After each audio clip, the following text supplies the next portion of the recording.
From NBC News, this is Today with Katie Couric and Matt Lauer, live from Studio 1A in Rockefeller Plaza.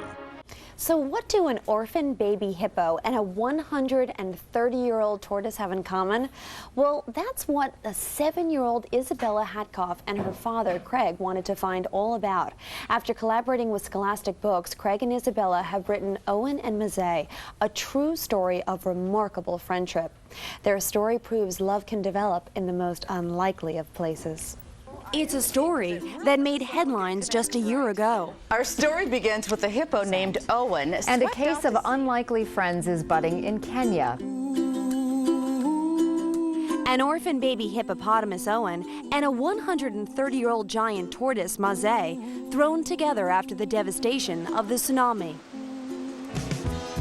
After being rescued, Owen was brought to Haller Park, an animal sanctuary near Mombasa, Kenya. Within minutes of his arrival, Owen met Mzee. Mzee, a known loner, tried to ignore the hippo's attempt at friendship, but by morning, the two were found cuddled side by side, and it's been love ever since. Now the two are rarely seen apart. They swim, they eat, and they play together. It is believed they even have their own form of communication.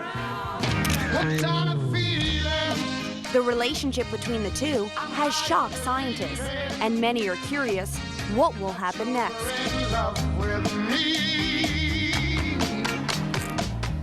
Craig and Isabella Hatkoff are here along with Paula Kahumbu, who's the general manager of the park where Owen and Mzee live. Good morning to you all. Good morning. This story has touched so many hearts across the country. We were all talking about it this morning. Craig, why did this story become so important for you, and why did you want to take this journey?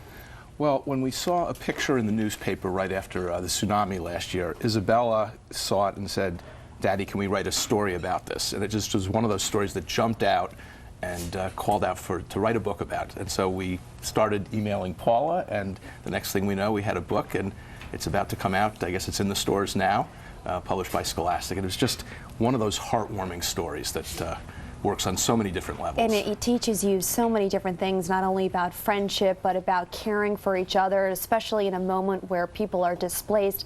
You know, Isabella, we have to ask you, what have you learned about this? I understand that your dad has written 2 books with your sister, so this is a trait that happens in this family, huh?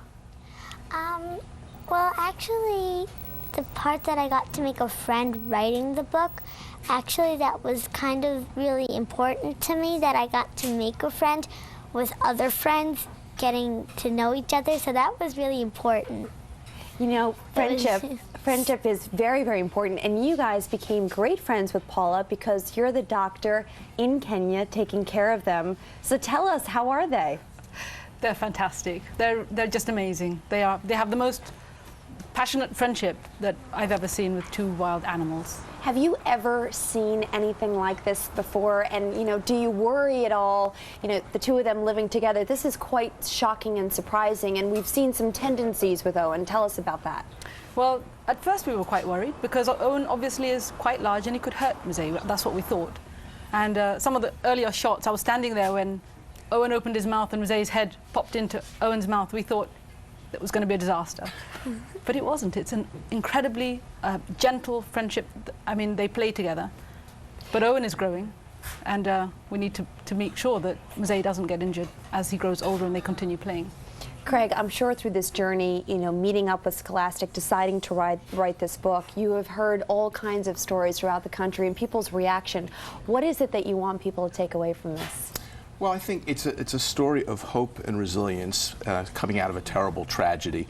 But I really think it's whatever the reader or the listener brings to the story. It's about hope, it's magical, it's spiritual, and it's really just such a wonderful topic that you can really talk about virtually any issue. But I think it's really viewed as a tool to engage people in conversation and bring to it whatever you choose to bring to it. Well, it is a wonderful story indeed, and thank you guys all for joining us. And just before we go, show everybody what this is. This is a footprint of Owen's foot. Wow. How they made that is... Do you want to explain, Paula? Well, we made it with plaster Paris. We poured it into his footprint in a muddy place where he walks around. That's a big foot, huh? Yeah. Yeah. I think it's going to get a lot A bigger. lot bigger. Well, guys, thank you so much. And keep us up to date on how they're doing. We will. Okay, great. Thank you very much.